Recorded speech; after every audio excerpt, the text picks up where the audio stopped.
I'm Flocka Trent, man. Flocka Trent, dog. You know what I'm saying? Motion guy, man. International artist, entertainer, bro. Serial entrepreneur. So like, I always wanted to talk about the game, and I always felt like the stigma of it for being black was like, in our community, you taught don't talk about that shit. All the shit I done seen, I definitely can like give game and give light of the situation without incriminating people still in it. And like me coming from that background, I didn't took my licks. I didn't did my time and had my share of arrests. Ain't nobody told me what I know. I had to learn it the hard way. So I'm like, if I could deter some people from getting into the streets, or if I can like save people lives of giving them information and they can see the blitz or see the double cross or the triple cross, you know what I'm saying, man? Why not do it and try to get a bag off? Because it's entertainment at the end of the day. So when I decided to like, I'm not gonna be in the streets no more. That's when I made my decision to like, let me talk about some of the street shit. Let me talk about trapping. I'm gonna say trapping because I never did partake in like all the other street shit, the grinding, the robbery, the treachery, the M's, the unaliving of other black men and all that shit. That shit never was my forte, never will be. But getting some money has always been my forte, even as a child. Right. Hey, give me some of them. You was talking about them lessons, man. That pain.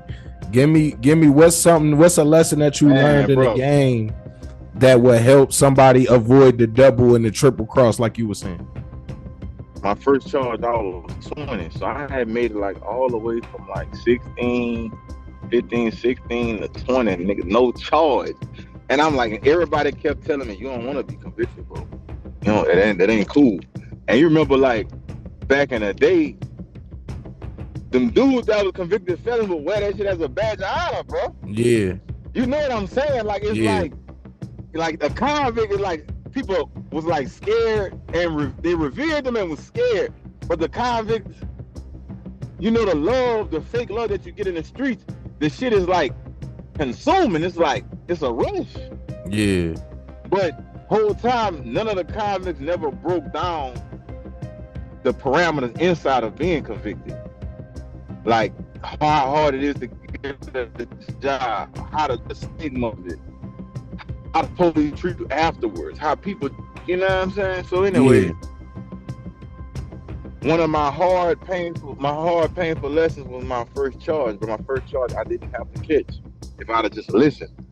And I listened to everything the OG told me. And I remember, and this was like, for those of you all be in the comments and all that, this was over 10 years ago. And I pull up to my OG and I had a rod on the seat. And he like, man, what you need that for, Trent? I'm like, man, I'm about to go serve this dude. I don't like him though. And I feel like he gonna try something. Mm-hmm. My OG looking in my face. My OG say, Trent, if you gotta go serve a nigga with a pistol, that's money you don't need.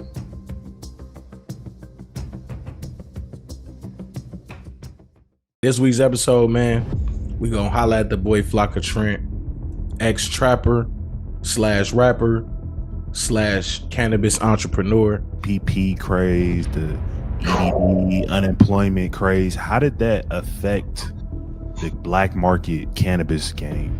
It turned the custo to a trapper.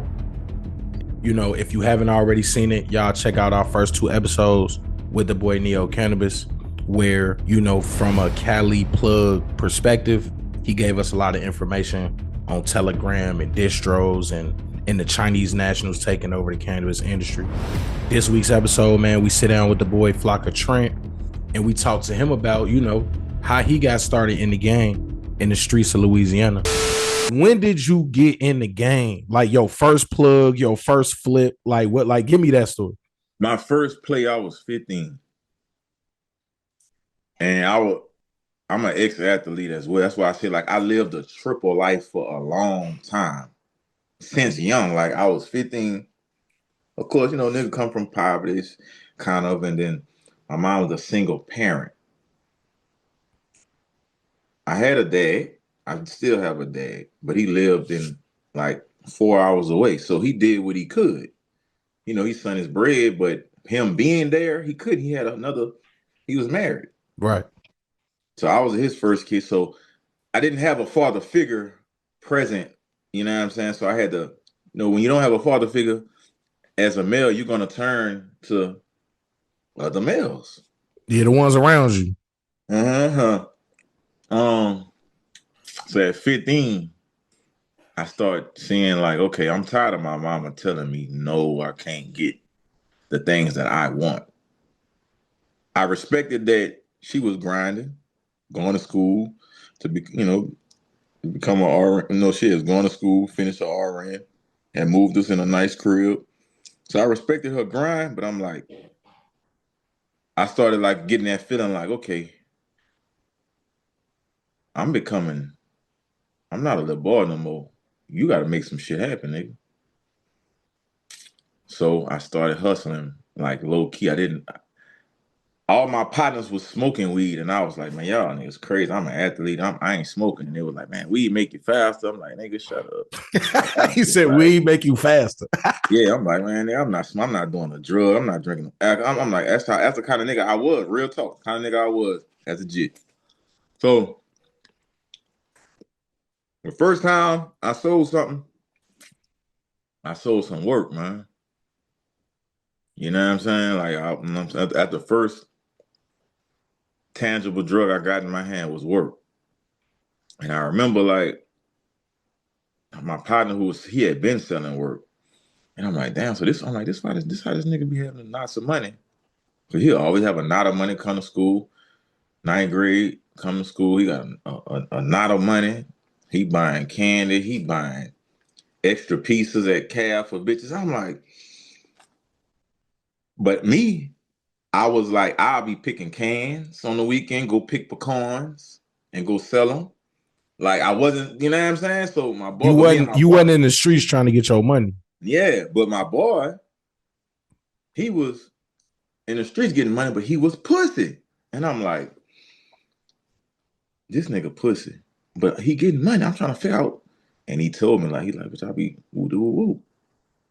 So boom, I'm like, these fucking drunks that we pass, that I pass up on the bike every weekend. I might be going hoop, work on my game. These niggas hang got you like, yeah, them and like other people that ride around, like Mr. Such and Such, he smoke work, Mr. Such and Such wife and him smoke work, Mr. Such. So now I'm evaluating and I'm looking, damn, they really got functional addicts. I'm 15 now. Like I said, I'm 15. I didn't hop off the porch. I don't got no store where I hopped off the porch at 10, 11 and all that shit. No, nigga, I was playing with toys. Right.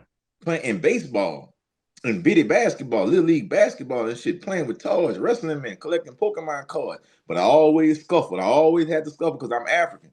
My last name was always funny. So niggas always thought my last name was funny, and I always had to remind niggas, man, boy, I'm gonna fuck you up.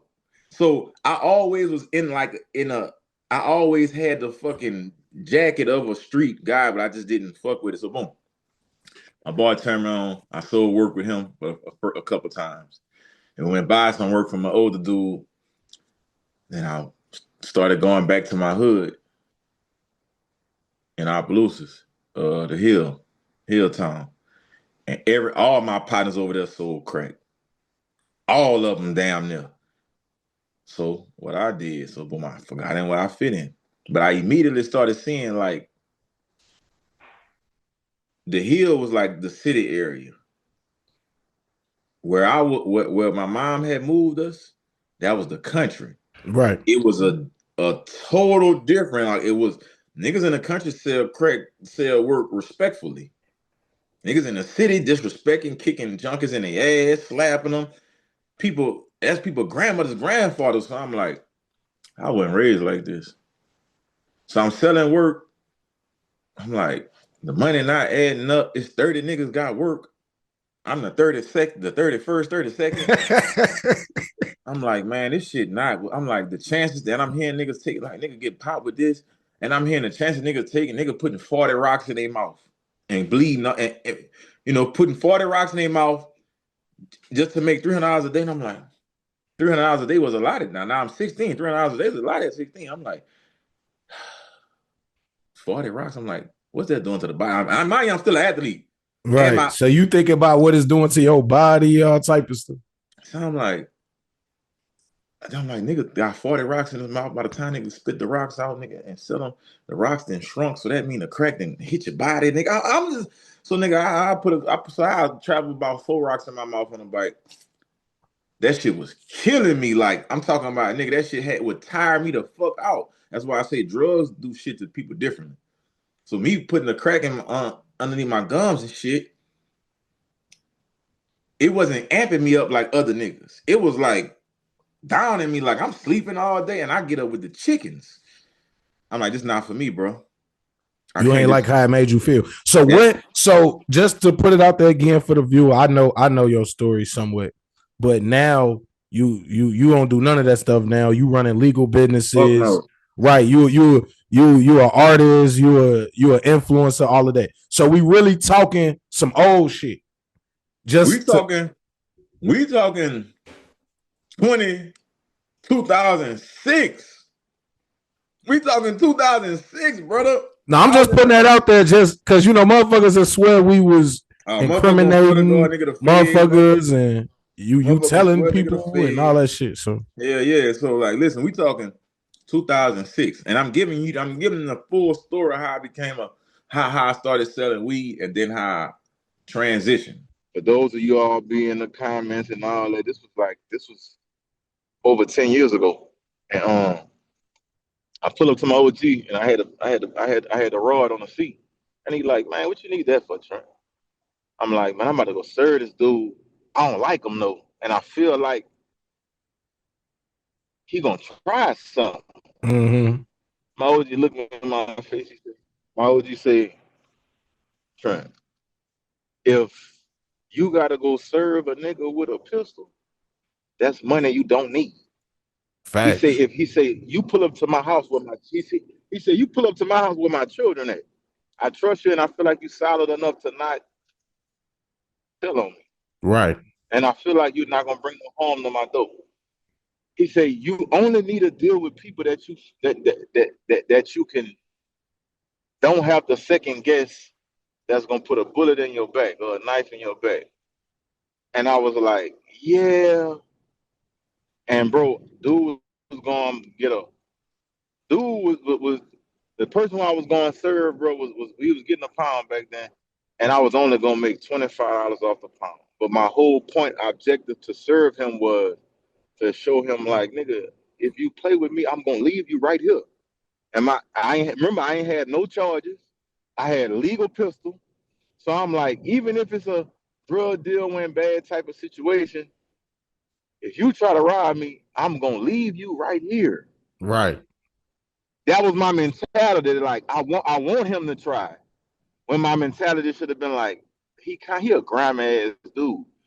So long story short, when I went to serve dude, I was only gonna make $25 off. But I wanted to, like I said, I wanted to show him like, shit, nigga, you ain't scamming nothing, nigga. I know you a fucked up nigga, but you got the right one. So you gonna have the baddest motherfucker, or I got something for you. Yeah, if you try to take this bitch, I'm gonna leave you here. Well, dude wasn't a Jack boy. Dude was a CI. Wow. So when I pulled up on my normal routine, I was going hoop at the rec center. Everybody at the rec center knew me. All the old heads knew me. They just knew I be hooping and shit.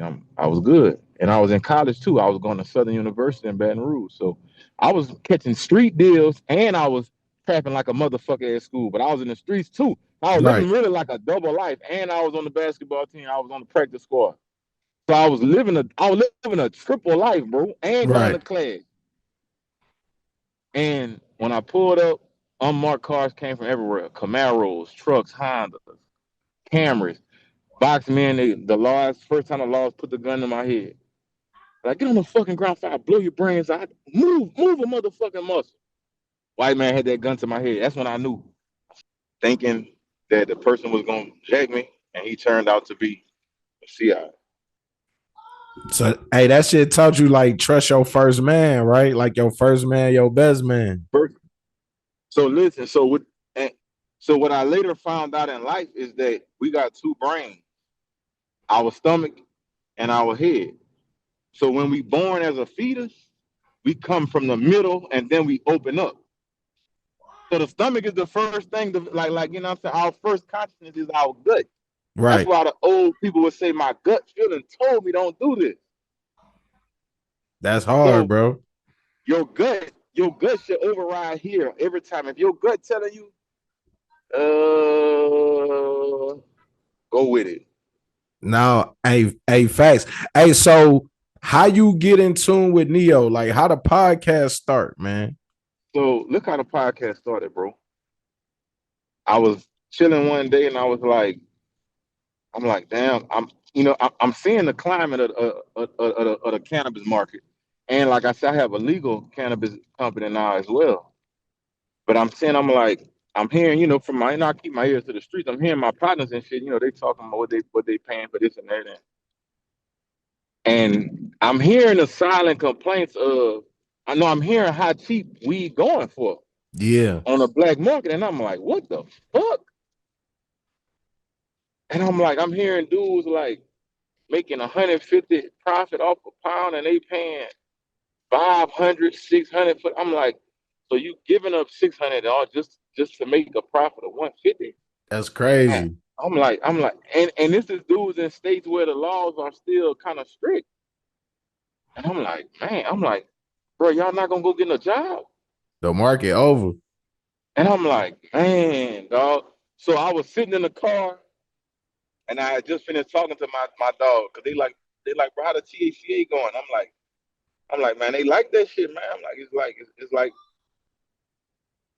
like dispensary, bro. Like they place their order, I deliver it to them. I'm like, they paying $3.5 for the 3.5. They paying $35. They paying $40 for a 3.5 for THCA.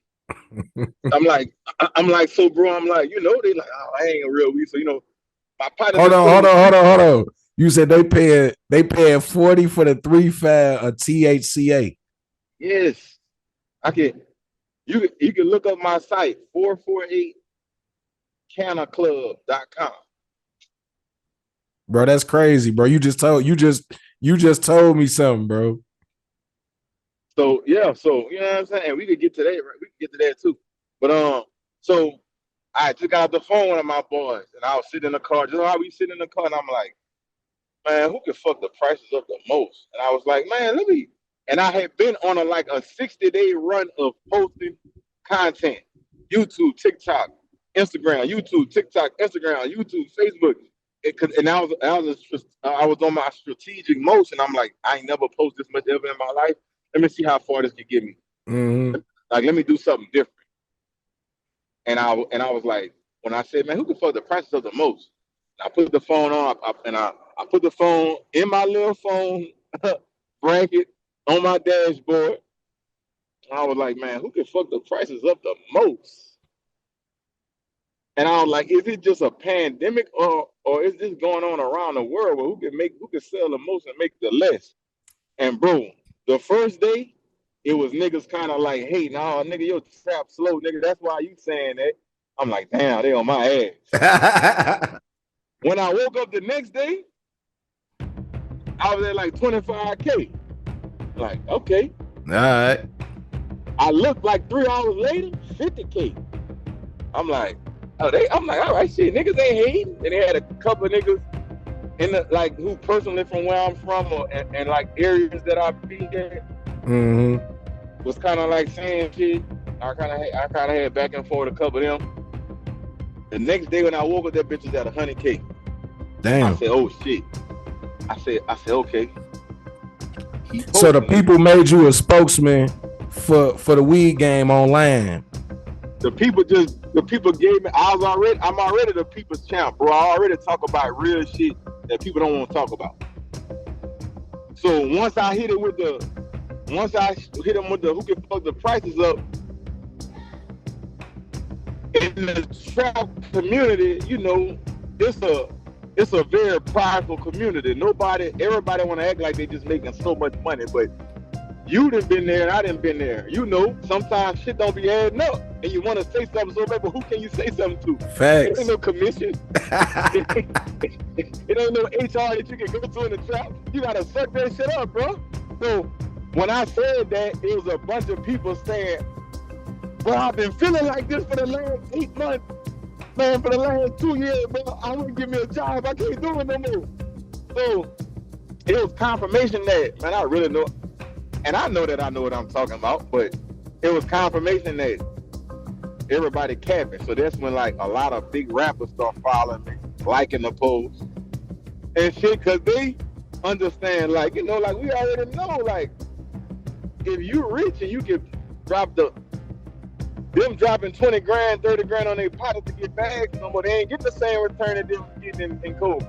Exactly. Now motherfucker looking like, what you doing with that money, bro? So you know what I'm saying? So the shit just started snowballing, and then I just kept making it an epidemic with the who can fuck the prices up. And I think now I'm a forever drop like a who can fuck the prices up button, like just the. And then once my shit start going up, I hit a mill, and then my shit just started going. Like, I start getting like 500 followers a day and shit. Nah, that's crazy, bro. Yeah, That's crazy. So you say right now you got a legal weed business.